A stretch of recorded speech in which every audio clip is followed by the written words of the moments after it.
Hey, it's Aaron from Self-Actualized Systems, and today what we're going to be getting into is how to make your unconscious mind conscious for radical self-transformation. And how this video is going to work is going to be as follows. First, I'm going to be giving you some overall frameworks and ways of viewing the unconscious mind, which make the rest of the videos, and also the videos hopefully in the future you're going to watch on this, whether it's on my channel or somebody else's, make it much more practical for you.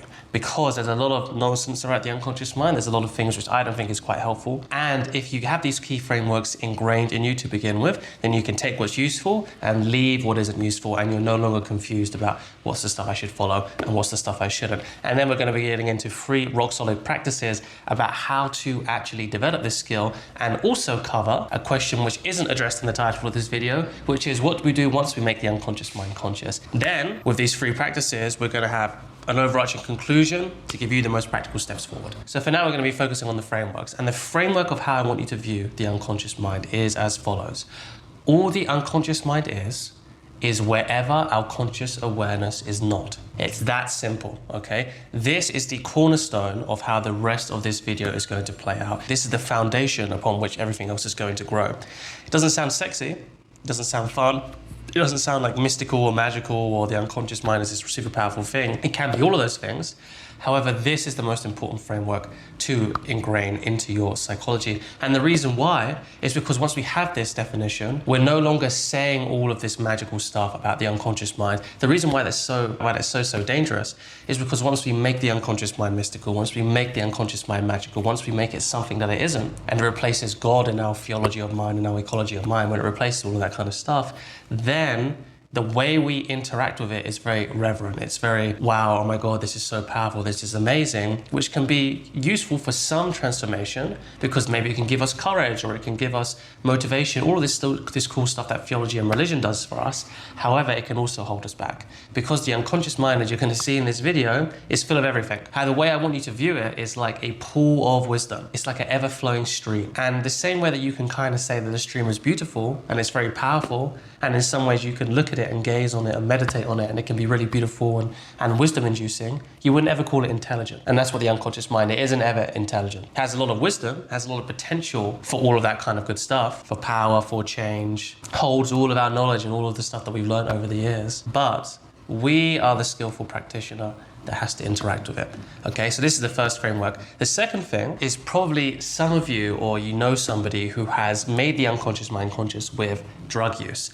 And from their experience, it's got a really cool peak experience. It's got a really cool kind of, they say, oh yeah, I learned this and then I learned this. But then if we're really being honest with ourselves, and I've seen this a lot, doesn't actually produce too much radical transformation in terms of how they operate differently as a person. You can give them really cool insights, really cool access to a peak state.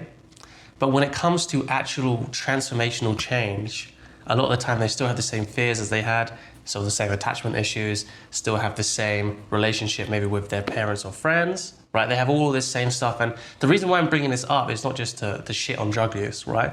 I have nothing against it. If you want to use it, please go ahead, obviously responsibly. It's because this is not what this video is going to be. It's not going to be about getting you a peak state, having all this cool kind of stuff, even though that would probably be better for my business because it's cool and it's sexy to sell. What we're concerned about is actual, real, radical self-transformation that's permanent and lasting. Okay, that's what this whole channel is about. And when you do this through a sober practice, you don't run into the same problems that maybe looking at the unconscious mind through drug use gets you. Because when you come from a sober practice, it's kind of like this. Reaching the unconscious mind through ayahuasca or drug use is kind of like being thrown into the deep end at a swimming pool with no knowledge of technique or anything. And that adrenaline can get you to kind of like doggy paddle out of it because you don't know how to swim, you don't know how to operate in the water properly. But because your life's on the line, you kind of figure something out and then you come out. That's kind of how I view getting to these practices in an unsober way or in a kind of helped way. Because when you ask that person, oh, that means you can swim, right? Because you swam out of the deep end, they'll be like, no, I can't. Because there was no real technique, there was no real practice. Whereas if you start someone off in the shallow end and you teach them breaststroke, you teach them front crawl, it'll take much longer to develop, for them to even be able to doggy paddle because maybe it's too scared, they don't have that adrenaline, they don't have that energy, maybe they're a bit lazy. But over time, that person will be able to repeatedly do whatever swimming stroke that you have taught them. And it's the same principle at play here. Once you can reach the unconscious through a conscious practice, you have so much more intentionality, directionality, and empowerment to do with that as you will. Whereas with these other practices, you're kind of just along for the journey. And this isn't even covered in the example that I gave, but a lot of people do not pass the litmus test, right? In this analogy, they would have just drowned in the bottom of the pool, or they get helped out. It's only like the successful ones that are able to kind of doggy paddle out of it. And it's the same with meditation as well. You can also get psychosis and stuff through that. So the reason I'm bringing that up is to make sure that we don't have to turn to those things in order to get the change that we want. So we're moving on to the first point now. What the first point is going to be so key and so fundamental. When I discovered this, probably 10x my progress when it came to this kind of work, is being able to not identify with mind's attention and instead identify with the awareness that watches mind's attention. And the best way to do this is through some kind of Theravadan Buddhist practice. I'm not a Buddhist. This isn't a video about religion. I'm not trying to evangelize you. This is just simply the most effective way that I have found in order to have this foundational step of how to make the unconscious mind conscious. Because the way we can look at it like this: our stream of consciousness is the thing that we are identified with. When we're identified with something, we lack periphery. We don't have peripheral vision. We can't see all of the other perspectives because we are identified with this perspective. So when we're identified with our stream of consciousness, our conscious mind, you could say, automatically it shuts off any opportunity of developing a connection or being able to see what the unconscious mind is. If you guys play video games, this is like first person in a video game, right? The peripheral vision isn't very good. You can kind of just see what's in front of you and move around. It's supposed to mimic real life, but because it's a video game, it doesn't have as good peripheral vision. Whereas in a video game, when you're playing third person, where you can see the person behind from this kind of an angle, you have much more access to look and even maybe see other people's perspectives. You can like look around corners and that kind of stuff without your character actually being able to look around the corner. The reason why people have such a hard time with making the unconscious conscious is because they are identified with the first person. They are identified with the stream of consciousness. And what meditation is absolutely amazing at doing, at teaching you, is that you are far more than that. And that you can identify with the awareness that watches all awareness. And when you get better at this, it means that there's less blind spots that you have that you can be tricked into. Now, obviously, we'll always have blind spots. We'll always have perspectives which we can kind of not see coming until something bad happens. All of that stuff can happen.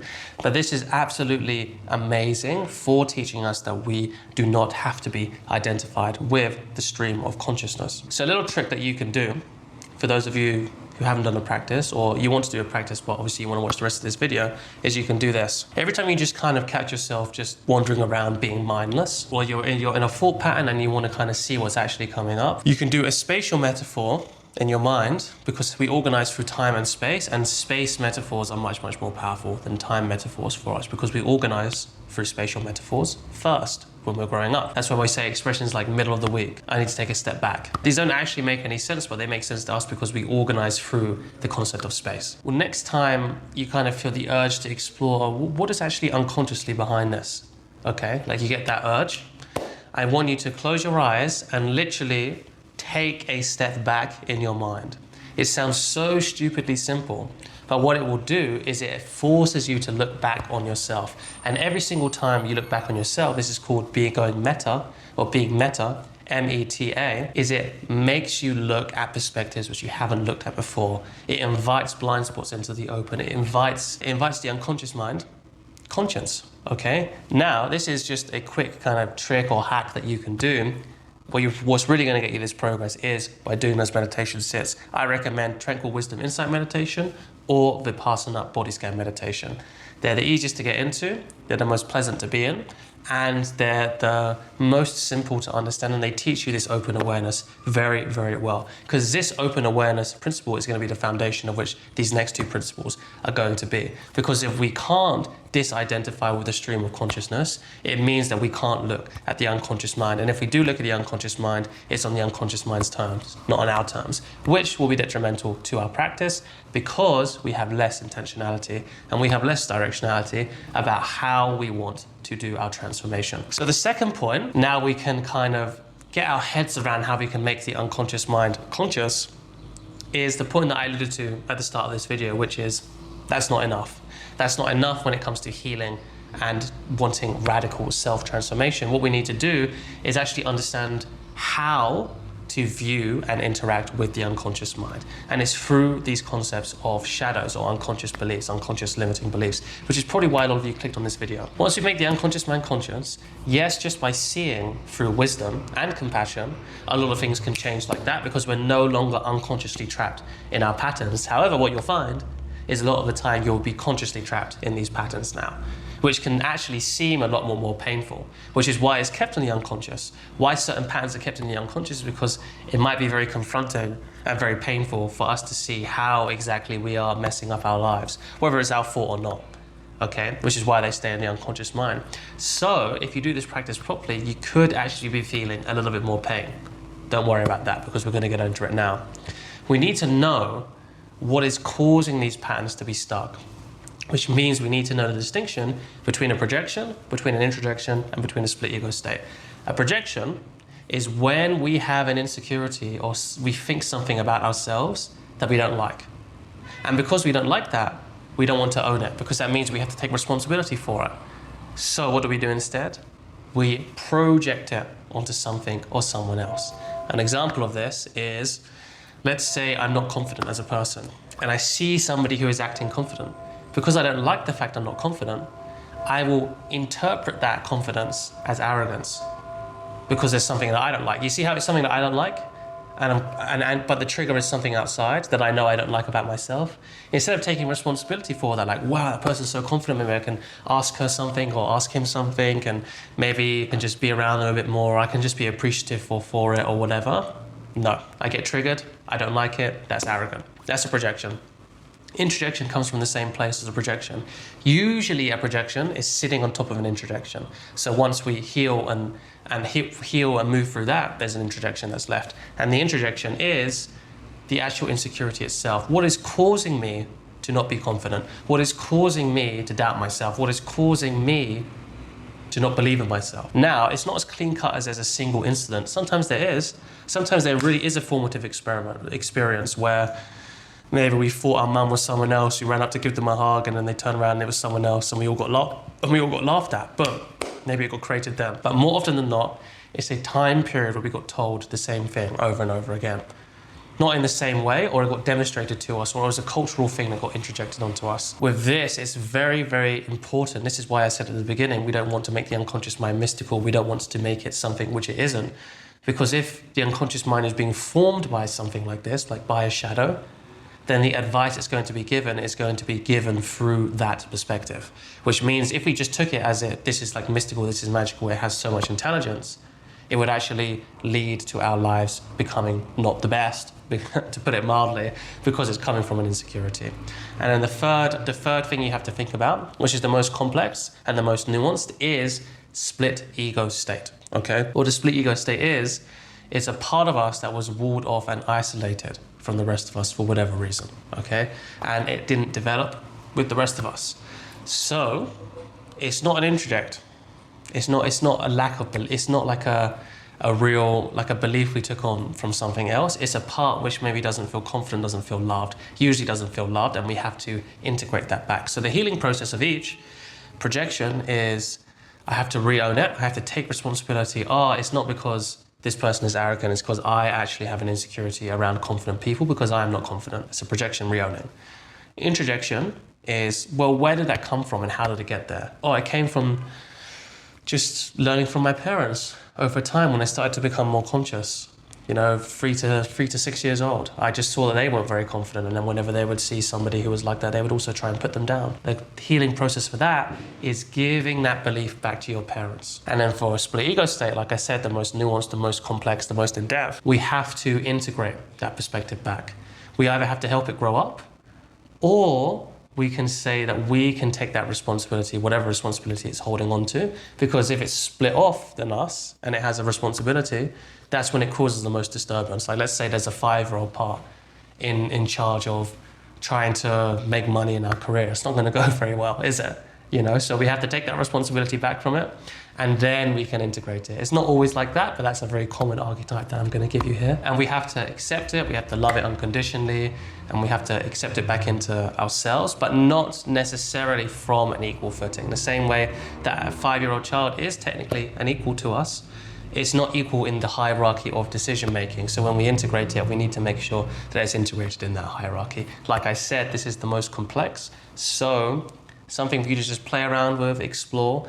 But the main thing, the main principle that should be guiding you in your shadow work sessions, which I have a ton of information on here, guys, how to let go of negative beliefs, and also my practical shadow work guide. What has to be done is just integration. And if you want a precise diagnosis of what's actually happening in your unconscious and what a real game plan and actually some real guided sessions, then I have my one-on-one link below. This gives me the best opportunity to actually see what's happening in you, to actually work specifically with your beliefs. Because like you're seeing from these videos, they can be very helpful, but there's a lack of specificity here. As best as I'm trying to do to overcome that, there's just only so much I can do. There's only so much I can do through a free video. And also when you don't have a lot of experience, don't have a lot of fluency in the shadow work, sometimes it can actually lead to detrimental results. If you're following these frameworks here that I have in these videos, then that's going to be kept to an absolute minimum. If you want to make some radical self-transformation, let go of the past, let go of what's holding you back, then my one-on-one quick chat link below is going to be the best option for you. Because when I started doing one-on-one work, that's where I took my progress, you could say, from level 1 to level 100 over a period of a couple of years. So the third thing to look at here is how do we just interact with the unconscious, maybe when it's not a shadow? Because the unconscious isn't just all shadow. Well, the best way we can interact with it is by teaching it like a mentor. This is a mentor and not God, not mystical, not magical, right? It's still fallible, it can still make mistakes. So what you can do, once we've cultivated the ability to look at awareness in a different way, to be able to shift our light of consciousness to different parts, and not just getting stuck in the same stream of consciousness, once we know how to interact with the shadows that come up, once we're shining that light, what's left? Well, what's left is maybe we're looking at perspectives, knowledge, and wisdom which we haven't seen before. Usually in the form of, we have all of this knowledge and experience and expertise in one area of our life, but for whatever reason, the dams are up, the bridges are shut. It hasn't bled over into the rest of our life. For instance, somebody can be very specialized at something, but if they don't have the frameworks or the systems to be able to bring all of that knowledge that they have from here over to here, then they can continue to be specialized in that thing, but the rest of their life, the rest of their development stagnates. That's not what we want to be doing, and it's one of the most powerful things that bringing the unconscious to conscious can do for us, okay? So an example for you is, let's say you were to get really good at a sport. You develop a ton of emotional resiliency, a ton of discipline in that sport. However, if you don't have the correct frameworks in place, you could later, when you retire from that sport, or even if you're doing something on the same in the same level, you don't have discipline in that. You don't know how to structure your day. You don't know how to do anything because your way of thinking is so linear. It's not lateral. Okay. What the unconscious mind is phenomenal for is making things lateral. Now, in the second part of this point, we'll also be looking at the inverse problem where you're too lateral and you can actually use the unconscious mind to deepen your practices. Well, we'll talk about the first one right now. So by making the unconscious mind conscious, what this can do is allow those bridges to open, allow those dams to be burst, okay? Because just by you taking your awareness here, here, here, here, that's automatically opening up this lateral field of view to make things flow more easy, okay? And the guiding principle that I want you to be looking at with this is, what are the underlying principles that are the same in this area and this area? Like, let's say you're practicing, you've already looked at some shadow work, you've already been doing some meditation and kind of developing that meta view, which we just talked about. And you can see, oh, I'm actually really good at this thing and I want to be good at this other thing.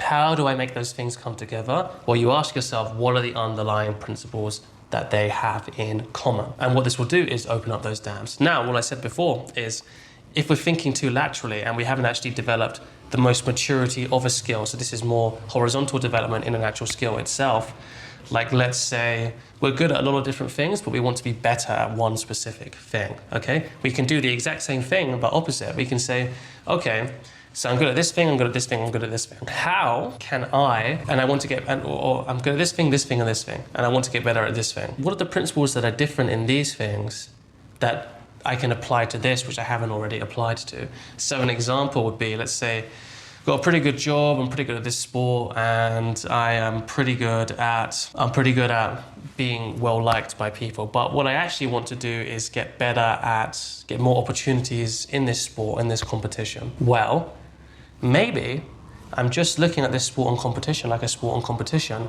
but I'm forgetting the social aspects that I've learned and how I can be talking to promoters, I can be talking to this person, maybe this person needs this person. So there's this whole skill of networking that's in your unconscious mind, which isn't linked, which you can use to develop a skill more linearly. So it's the same concept as the linear to lateral thinking. You can go lateral to linear thinking. You can take resources in your unconscious and allocate them and place them around. Like I said, guys, if this sounds really exciting, but you don't really know where to start, the first call we have together is very informal. It's just a chat. It's no hard sales or selling, but that will give you a precise diagnosis of exactly what's going wrong and then a game plan that we can do together about how to actually get you from A to B. So in conclusion, what should you be learning from this? Well, you should be learning that the reason that maybe you feel like you're controlled by the unconscious mind is because you're just focused on the stream of consciousness, that whatever your mind is coming up with that day.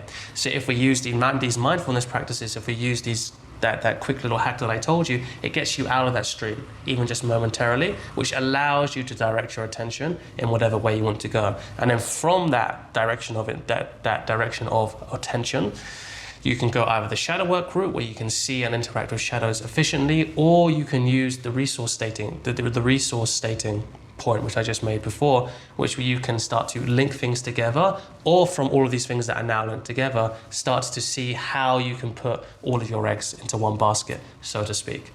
Hopefully this is helpful for you guys.